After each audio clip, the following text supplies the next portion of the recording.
नमस्कार, स्वागत है आपका प्रॉपर्टी गुरु में, एक ऐसा शो जहां पर हम देते हैं आपको आपकी प्रॉपर्टी से जुड़ी हुई सलाह। फिर आप चाहे निवेश करना चाहते हो या फिर अपना खुद का घर खरीदना चाहते हो, तमाम बातें हम आपके साथ करते हैं प्रॉपर्टी गुरु में। और साथ ही आपको बताते हैं प्रॉपर्टी बाजार का ताज़ा हाल। तो चलिए करते हैं आज के इस शो की शुरुआत। और आज हमारे साथ आपके सवालों का जवाब देने के लिए स्टूडियो में पधारे हैं इजी टू ओन के परेश कारिया साहब। परेश जी, बहुत स्वागत है आपका प्रॉपर्टी गुरु में।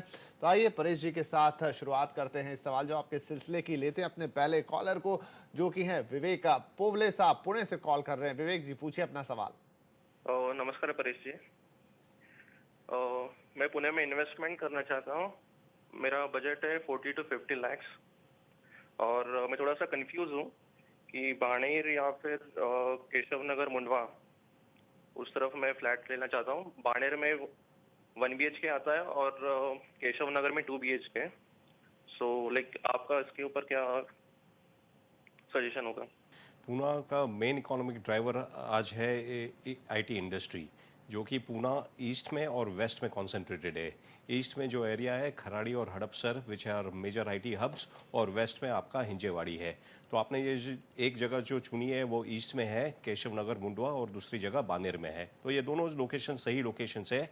अभी इसे कंपेयर करने जाए तो in terms of location wise compare करेंगे तो जो केशव नगर और मुंडवा लोकेशन है ये बहुत ही स्ट्रेटेजिक लोकेशन है। ये खराड़ी और हड़पसर के बीच में है। और बाकी जो पूना के मेन एरियाज़ है जैसे कि नगर रोड, कल्याणी नगर, कोरेगांव पार्क, ये भी यहाँ से काफ़ी एक्सेसिबल है और क्लोज बाय है। और दूसरी तरफ अगर आप बानेर की बात करते हैं तो वो वेस्ट पूना में आता है और it is very close to Hinjewadi IT park, जो कि पूना का सबसे बड़ा आईटी पार्क है। इसके अलावा ये बॉम्बे पुणे हाईवे से भी नज़दीक है, सो एक्सेसिबिलिटी टू मुंबई भी अच्छी है यहाँ पे। और Baner as an location is already काफ़ी डेवलप हो चुका है। यहाँ काफ़ी सारे प्रीमियम प्रोजेक्ट्स है और एवरेज रेट यहाँ पे 6,000 या उससे ऊपर चल रहा है। Now coming to the investment potential, जो यहाँ केशव नगर मुंडवा में रेट है 4,000 का रेट है compare to Baner which is 6,000। So तो हमें लगता है कि पोटेंशियल केशव नगर में पोटेंशियल, क्योंकि रेट बेस रेट कम है, उसका अप्रिसिएशन का पोटेंशियल ज़्यादा है और आपको कंपेयर टू बानेर यहाँ पे ज़्यादा अप्रिसिएशन मिल सकता है। Now as far as investment options जो है, बानेर में आपके बजट में आपको 1 BHK अपार्टमेंट मिल सकता है। बानेर में ऑप्शंस आपके पास काफ़ी है क्योंकि काफ़ी सारे बड़े रेप्यूटेड डेवलपर्स यहाँ पे है जो बड़े projects, large gated community, mini township, इस तरह के प्रोजेक्ट डेवलप कर रहे हैं। और दूसरी तरफ केशव नगर है, यहाँ पे छोटे छोटे प्रोजेक्ट्स आ रहे हैं जो लोकल डेवलपर्स डेवलप कर रहे हैं। तो इस हिसाब से आपको डिसाइड करना होगा किस टाइप का आपका प्रोजेक्ट चाहिए। हमारा एडवाइस है, आप प्योरली इन्वेस्टमेंट के लिए देख रहे हैं तो मुंडवा केशव नगर में पोटेंशियल ज़्यादा है। उम्मीद करते हैं कि अब आपको अपना इन्वेस्टमेंट डिसीजन लेने में काफ़ी मदद मिलेगी। आगे बढ़ेंगे। एक ईमेल अब हमारे पास है, धर्मेंद्र कुमार साहब का, पुणे से इन्होंने भेजा है और ये पूछना चाहते हैं कि इनको 1,000 स्क्वायर फीट का प्लॉट खरीदना है। मुंबई, माफ़ कीजिए, बंगलुरु में लें या पुणे में लें, ये कन्फ्यूजन है। बजट करीब 15 लाख रुपए है इनका, उसके आसपास का।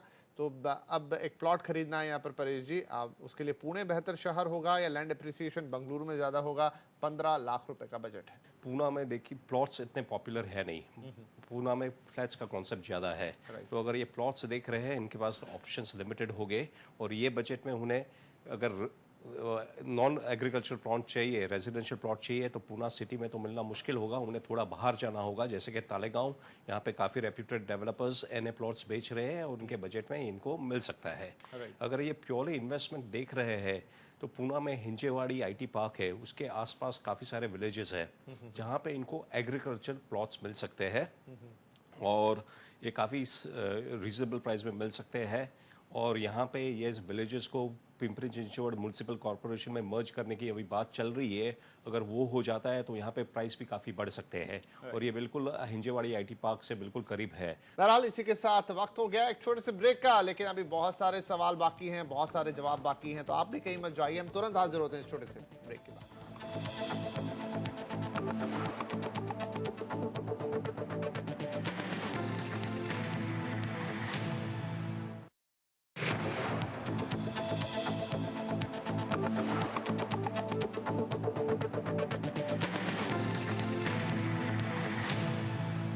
Welcome back. आप देख रहे हैं प्रॉपर्टी गुरु, जहां पर हम दे रहे हैं आपके प्रॉपर्टी इन्वेस्टमेंट से जुड़े सवाल और जवाब दे रहे हैं यहाँ पर परेश कारिया साहब इजी टू ओन के। तो आइए इस सिलसिले को आगे बढ़ाते हैं। सुरेंद्र सिंह साहब हैं अब मुंबई से फोन लाइन पर हमारे साथ। सुरेंद्र जी, क्या सवाल है आपका?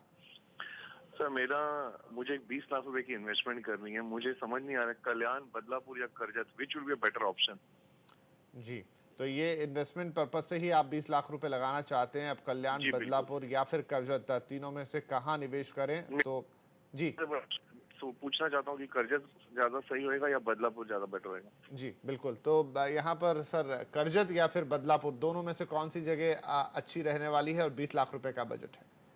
देखिए, इसमें बिटवीन करजत एंड बदलापुर आप देखेंगे तो ये करजत है जो बदलापुर के काफ़ी आगे है और वहाँ पे डेवलपमेंट होने में थोड़ा टाइम लगेगा। वेरस बदलापुर है वहाँ पे ऑलरेडी काफ़ी डेवलपमेंट हो रहे हैं, काफ़ी सारे नए प्रोजेक्ट्स आ रहे हैं और उसका पूरा ट्रांसफॉर्मेशन हो रहा है और यहाँ पे आपके बजट में आपको ऑप्शंस भी काफ़ी मिल सकते हैं।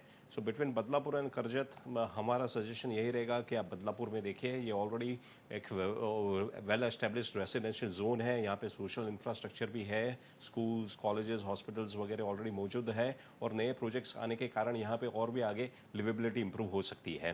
तो और ट्रेन से भी ये बदलापुर करजत से पहले आता है।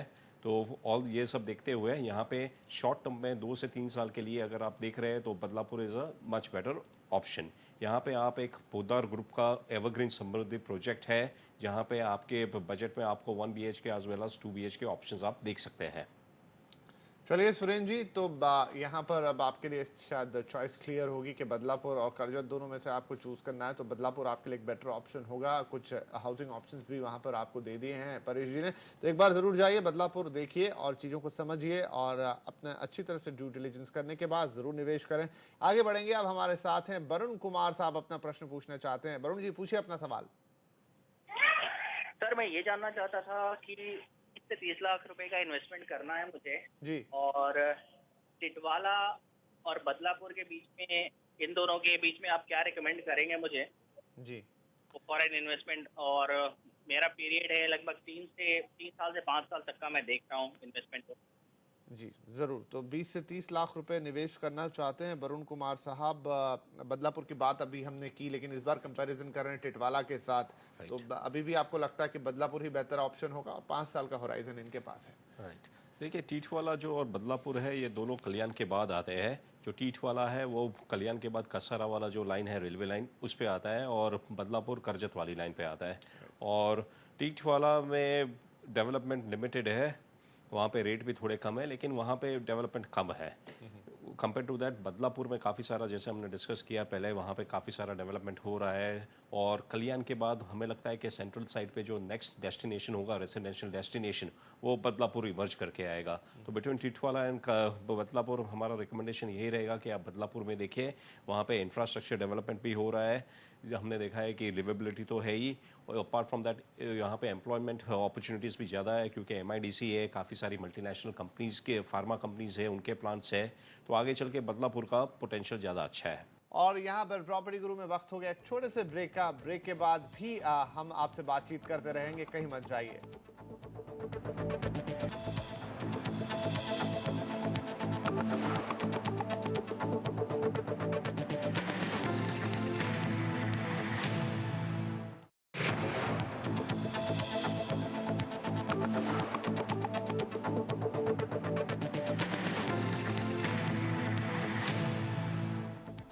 प्रॉपर्टी गुरु में आपका एक बार फिर स्वागत है और आज प्रॉपर्टी गुरु में हमारे साथ हैं एक बेहद खास मेहमान जिनसे हम बात करेंगे रियल एस्टेट सेक्टर के बारे में, हाउसिंग लोन्स के बारे में और ओवरऑल क्या पिक्चर बन के आ रही है और आपके लिए क्या खास टेक अवे, इन सारी बातों का ये सारी बातचीत होगी। हमारे साथ आज हैं स्टूडियो में मौजूद PNB हाउसिंग फाइनेंस के मैनेजिंग डायरेक्टर संजय गुप्ता साहब। स्वागत कीजिए उनका हमारे साथ। संजय जी, बहुत स्वागत है आपका प्रॉपर्टी गुरु में।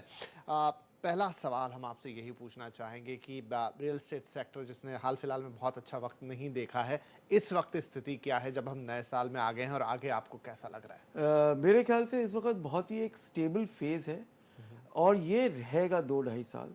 इसमें मेन जो हम लोग बहुत सुन रहे हैं कि डिप आया है वो लग्जरी मार्केट में आया है या प्रीमियम सेगमेंट में आया है। मास हाउसिंग में अभी भी सेल्स हो रही हैं और उसी के मारे हाउसिंग फाइनेंस कंपनीज और बैंक्स जो हैं हम लोग अपनी क्रेडिट ग्रोथ दिखा रहे हैं। अभी तक फर्स्ट 3 क्वार्टर्स में हाउसिंग फाइनेंस कंपनीज ने अबाउट 22% ग्रोथ दिखाई है, which is very good. And banks ने अबाउट 20% ग्रोथ दिखाई है हाउसिंग फाइनेंस में। एंड मार्केट स्टेबल है, कोई इसमें डर की बात नहीं है। एक्चुअल यूज़र मार्केट में है, इन्वेस्टर बाहर है। यस, जो प्रीमियम सेगमेंट है उसमें सप्लाई बहुत है और उतनी खास हम डिमांड नहीं देख रहे हैं। हम आपसे पूछना चाहेंगे कि काफ़ी बड़ा क्योंकि क्षेत्रफल है भारत का और कई और महत्वपूर्ण शहर हैं जहाँ पर रियल एस्टेट में काफ़ी इस समय कामकाज हो रहा है, तो वो कौन से शहर होंगे जहाँ आपकी नज़र रहेगी, जहाँ आपको लगता है कि बेहतर होने वाला रियल देखिए, पूना बहुत अच्छा है हमारे लिए और इंडस्ट्री के लिए भी। बैंगलोर में बहुत अच्छा ऑब्जॉर्प्शन है, ओवरहैंग काफ़ी कम है। ऐसे ही चेन्नई में ऑब्जॉर्प्शन बहुत अच्छा है। हैदराबाद में दो पॉलिटिकल कंडीशन थोड़ी सी अनस्टेबल हुई थी, हम लोग सब थोड़े बहुत डरे भी थे, मगर ऐसा कोई इम्पैक्ट नहीं आया है। ये जो माइक्रो मार्केट्स हैं, अगर इनको देखा जाए तो ये हिंदुस्तान में अबाउट 60 से 65% की सप्लाई इन 6-7 मार्केट से आती है। कैलकाटा भी ठीक ठाक कर रहा है, तो ये मतलब मेरे ख्याल से काफ़ी स्टेबल है। Tier 2 tier 3 cities Poona, Lucknow, Kanpur, फिर आप इधर आ जाइए नागपुर साइड में, रायपुर, वेरी स्टेबल मार्केट। ऐसे ही अपने कोयम्बटूर आप देखिए, साउथ में त्रिवेंद्रम, कोचीन में लग्जरी होम्स में वहाँ पे यस ओवरहैंग है, मगर मिड सेगमेंट हाउसिंग जो कि 3,500 से 4,500 रुपये स्क्वायर फुट है, दे आर सेलिंग वेल, उसमें कोई हमारे को ऐसा खतरा नहीं दिखता है। एंड मेरे ख्याल से this is a year for home buying, right, and not investment. चलिए, जिन लोगों को अपना घर खरीदना है बहुत उचित समय है। राइट, तो आप कह रहे हैं कि ये साल घर खरीदने के लिए उपयुक्त है, और जब घर खरीदने की बात आती है तो बात आती है होम फाइनेंस की। बिल्कुल सर। तो उस सिनेरियो में आप क्या कहेंगे इस वक्त क्या स्थिति है लोग लोन लेने के प्रति, क्योंकि हमने देखा कि जो आर्थिक हालात हैं देश या दुनिया के थोड़े से अनुकूल रहे, बहुत अच्छे नहीं रहे, लोग थोड़ा पीछे हट रहे हैं, अपना डिसीजन थोड़ा होल्ड कर रहे हैं, लेकिन अब क्या ट्रेंड दिख रहा है? देखिए, मैं थोड़ा सा कंजर्वेटिव हूँ। अगर एक परिवार अपना उद्योग या अपनी नौकरी में संतुष्ट है, स्टेबल है, तो ये बहुत अच्छा समय है घर खरीदने के लिए। अगर उसका उद्योग में या उसकी नौकरी में वॉलेटिलिटी है तो प्लीज़ मत खरीदिए, क्योंकि होम लोन जो है वो आपकी पूरी सेविंग्स, जब आप घर खरीदते हैं आपकी पूरी सेविंग्स भी चली जाती है, क्योंकि कोई 100% फाइनेंस करता नहीं है, 75% 80% हम लोग फाइनेंस करते हैं। तो अगर स्टेबल है, this is the right time. Prices बिल्कुल ठीक हैं, खूब सारे डील्स हैं, खूब सारा नेगोशिएशन के लिए बैंडविड्थ है। प्लस आज के दिन में वो स्थिति नहीं है जो कि 2-3 साल पहले थी कि आप सुबह देखने गए, एक घर आपको पसंद आया, जब तक आप अपने परिवार वालों को लाए, डेवलपर ने कहा साहब वो तो बिक गया, पूरी सेल हो गई, तो आप यहाँ पे देखिए ही नहीं, अगला प्रोजेक्ट 1 साल बाद देखिएगा। तो बहुत समय भी मिल रहा है डिसीजन मेकिंग के लिए, and it is the right time to buy your home. जी, not house but a home, I would say. एक बड़ा फैक्टर है जो कि लोगों की सोच को इम्पैक्ट डालता है, वो है इंटरेस्ट रेट का फैक्टर। और हम देख रहे हैं कि एक दबाव आरबीआई पे था कि महंगाई का प्रेशर बहुत ज़्यादा था, तो इंटरेस्ट रेट पर हमने देखा कि एक थोड़ी ऊंचाई पे बने हुए थे, लेकिन अब थोड़ा सा प्रेशर कम होता हुआ नजर आ रहा है। ग्रोथ के ऊपर भी थोड़ा फोकस बढ़ाने की बात हो रही है। लगता है कि आने वाले समय में बढ़ेंगे तो नहीं, लेकिन ये भी उम्मीद है कि शायद कम हो जाए। आपको लगता है उससे कोई लोगों की टेंडेंसी, खरीदारी, इन तमाम चीज़ों पर असर पड़ेगा? देखिए, मैं ये कहूँगा कि इस वक्त जो इंटरेस्ट रेट है वो स्थिर है, मगर एक और भी मैं सुझाव दूंगा जो लोग अपना घर ऋण के द्वारा खरीदना चाहते हैं, कि बहुत सारे प्रोडक्ट्स हैं जिसमें आपको फिक्स रेट मिलता है, 3 साल का, 5 साल का, 10 साल का। आप मेरे ख्याल से कम नहीं तो शुरू में 3 साल या 5 साल का फिक्स रेट लेना चाहिए, जिससे कि ये वॉलेटाइल सिचुएशन से आप व्यक्तिगत रूप में बचें, और जो भी बैंक या हाउसिंग फाइनेंस कंपनी या लेंडर है वो उसको ऑब्जॉर्व कर ले, क्योंकि इंस्टीट्यूशंस हम लोग ज़्यादा रिस्क ऑब्जॉर्व करने की कैपेसिटी रखते हैं, ना कि एक परिवार। एंड उसके बाद वो फ्लोटिंग हो जाता है। ये कोई टीजर लोन वगैरह नहीं है, तो मत डरिए, क्योंकि हम लोग भी काफ़ी एहतियात से ये प्रोडक्ट्स बनाते हैं। और जो कि लॉन्ग टर्म लोन को रखना चाहता है उसके लिए तो 10 साल का अगर फिक्स रेट मिलता है तो बिल्कुल 10 साल का फिक्स रेट लीजिए आप। राइट। चलिए अब हम बात करेंगे पीएनबी हाउसिंग फाइनेंस की। जैसा हमको हमारे पास जो आंकड़े हैं कि पिछले 2 साल आपने बहुत तेज़ी के साथ तरक्की की है, तो उसके लिए तो बधाई। और दूसरा ये कि आप आगे चलते हुए आपकी क्या प्लानिंग है? कुछ खास आप देख रहे हैं, कुछ खास टारगेट कर रहे हैं, कुछ खास सेगमेंट्स हैं, किस तरीके से आगे बढ़ने के प्लान्स हैं? मैं आपको थोड़ा सा अपने बारे में हिस्ट्री पे ले जाता हूँ। 2009 में पीएनबी बैंक, जो हमारी देश की सेकंड लार्जेस्ट बैंक है, उसने अपना स्टेक थोड़ा सा डाइवर्स करा था, पहले 26% और बाद में 23%। तो 49% अब एक प्राइवेट इक्विटी के पास है। तो हम लोगों ने एक बीपीआर, बिजनेस प्रोसेस री इंजीनियरिंग एक्सरसाइज शुरू करी थी 2010 में, जो कि हम लोग काफ़ी कामयाब हुए हैं। 2011 से उसको इम्प्लीमेंट कर रहे हैं और उसी के मारे आप ये सारे चेंजेस पीएनबी एचएफएल या पीएनबी हाउसिंग फाइनेंस में देख रहे हैं।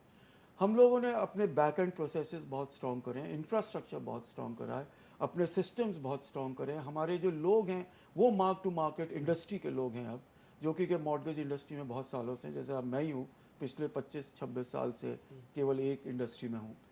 तो उससे जो है हम लोगों ने अपने को एक बहुत अच्छे ढंग से पोजीशन करा है, या रीपोजिशन अपने ब्रांड को करा है इस मार्केट में। बहुत ही एक रोबस्ट ऑर्गेनाइजेशन है अब ये। We are now prepare to take new challenges. हमारे प्रोडक्ट्स बिल्कुल मार्क टू मार्केट है, हमारी credit underwriting policies mark to market हैं, हमारा back end process, customer service और distribution network has improved a lot. जबकि हमने अपनी ब्रांचेस उतनी नहीं बढ़ाई है, मगर हम जिस मार्केट में उसमें हम पेनिट्रेट ज़्यादा कर रहे हैं। हम एक पब्लिक सेक्टर कंपनी है, मगर हमारा जो अपने कस्टमर्स के प्रति अब भाव है या सर्विस स्टैंडर्ड्स हैं, वो वही हैं जो एक प्राइवेट सेक्टर जी, क्योंकि ये ऑर्गेनाइजेशन बहुत के होते हैं। महत्वपूर्ण है। जैसे डोर स्टेप सर्विस जी। हमारे यहाँ यूनिक है, राइट। कि हम पब्लिक सेक्टर कंपनी होते हुए भी हम कस्टमर को एट हिज और हर कन्वीनियंस, जहाँ पे भी वो चाहते हैं वहाँ पे सर्विस प्रोवाइड करते हैं। क्योंकि आमतौर पे जब ये होता है कि आपको लोन लेना है, तो पब्लिक सेक्टर बैंक या सरकारी बैंक के लिए लोगों का ये थोड़ा मानना होता है कि बहुत मुश्किलात जाएंगी और उतनी आसानी से शायद नहीं मिल पाएगा, और यहीं शायद प्राइवेट सेक्टर के बैंक लीड ले लेते हैं। विपिन, मैं ये कहूँगा कि हमारा जो एक ये नया बिजनेस मॉडल है, एक बहुत कामयाब मॉडल है। हमारे पास स्टेबिलिटी पब्लिक सेक्टर की है, सेकेंड लार्जेस्ट बैंक की हमारे पास स्टेबिलिटी है, हम उसी के सब्सिडरी हैं। और हमारे पास जो, जैसे मैंने बताया, तौर तरीके, प्रोडक्ट्स, अंडरराइटिंग प्रोसेसेस एक्सेट्रा, लोग बाग हमारे पास प्राइवेट सेक्टर के हैं। तो ये एक बेस्ट कॉम्बिनेशन है। अब आप जैसे देखिए, इसी साल में सब लोगों ने जो अपने रेट ऑफ इंटरेस्ट बदले हैं वो 2 से या 3 बार बदले हैं, मगर हम लोगों ने एक बार बदला, वो भी केवल 25 बेसिस पॉइंट्स पर। दो अभी भी हम लोग काफ़ी छोटे हैं, मगर 10 साल का फिक्स रेट हमारा बहुत पॉपुलर है। हर एक महीने about 30% of our new customers opt for this product. और अब हम लोग नए साल में आए हैं तो 3 और 5 साल का भी फिक्स रेट लेके आ रहे हैं जी। जो लोग चाहते हैं कि वो प्रीपे कर देंगे, या उनके बिजनेस प्लान्स है, या उनको कहीं से पैसा उनका मैच्योर होके आने वाला है, वो सोचते हैं हम प्रीपेमेंट वगैरह कर देंगे, वो 3 साल का फिक्स रेट ले लें, 5 साल का फिक्स रेट ले लें। मगर मैं हमेशा ये कहूँगा कि थोड़ा कंजर्वेटिव वे में चलिए। सारी की सारी आप अपनी सेविंग्स लगा देते हैं इस घर को बसाने के लिए, अपना लोन लेते हैं, तो जरा थोड़ा कंजर्वेटिव चलिए, तो वो एक सुविधा बहुत मिलती है इस टाइप के मॉडल से। बिल्कुल। मेरा आखिरी सवाल, अगले 5 साल में आप अपने आप को कहाँ देख रहे हैं या कितना बड़ा होते हुए देख रहे हैं? विपिन, बहुत मुश्किल सवाल आप पूछ रहे हैं। हम लोग केवल अपने से कॉम्पीट करते हैं, हर एक महीने पिछले महीने से ज़्यादा करते हैं और अच्छा करते हैं, और अपनी प्रॉफिटेबिलिटी को भी ख्याल रखते हैं, क्योंकि स्टेक होल्डर्स हैं, कल को आईपीओ पे भी जाएंगे, ज़रूर ये फ्यूचर में होगा। हाँ, 5 साल में पीएनबी एचएफएल मेरे ख्याल से अबाउट लिस्टेड कंपनी होनी चाहिए। हमारा डिस्ट्रीब्यूशन नेटवर्क अबाउट 100 ब्रांचेस के करीब होना चाहिए। हमारी बुक कम से कम 45-50 हज़ार करोड़ की होगी, और हमारा जो प्रॉफिटेबिलिटी है, जिसको रोटा कहते हैं बैंकिंग डोमेन में, वो होएगा अबाउट 1.92% के करीब। और हम लोग आरओई भी देंगे, अभी भी दे रहे हैं, between 18 to 20%, which will be very nice. Plus सबसे बड़ी बात ये कहूँगा कि एक बहुत ही रिस्पेक्टेबल और एक बहुत ही डिपेंडेबल ब्रांड बनाने की उम्मीद है हमारे।